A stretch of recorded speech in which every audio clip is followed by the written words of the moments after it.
വരികയാണ്. മത്തായിയുടെ സുവിശേഷം 3:17 വായിച്ചേ. മത്തായി 4:17.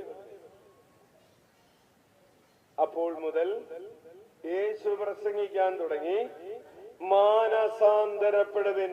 ഈശോയുടെ അധരത്തിൽ നിന്ന് വീഴുന്ന ആദ്യത്തെ വാക്കായിട്ട് മത്തായി സുവിശേഷകൻ രേഖപ്പെടുത്തിയിരിക്കുകയാണ്. ജനങ്ങളോട് പറയുകയാണ്, മാനസാന്തരപ്പെടുവിൻ. കൈയടിച്ച് കർത്താവിനെ നന്ദി പറയാം. തന്റെ പരസ്യ ജീവിതത്തിലെ ആദ്യത്തെ വാക്ക് ജനത്തോട് പറയാം, മാനസാന്തരപ്പെടുവിൻ, സ്വർഗരാജ്യം സമീപിച്ചിരിക്കുന്നു. ഈശോയ്ക്ക് ആഗ്രഹം, ആദ്യത്തെ ആഗ്രഹം എന്താണ്? നമ്മൾ അനുധവിക്കണം എന്നാണ്. Hallelujah, hallelujah, hallelujah. ലൂക്കാ 5:32 അടുത്ത പറയാം, ഞാൻ വന്നിരിക്കുന്നത് പാപികളെ പശ്ചാത്താപത്തിലേക്ക് ക്ഷണിക്കാനാണ്.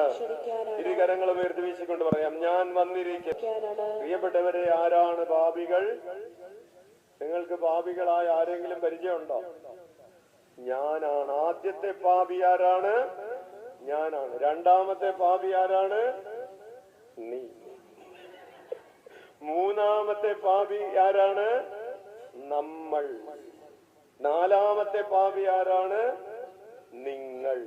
അങ്ങനെയാണ് അതിന്റെ പ്രോസസ് പോകുന്നത്.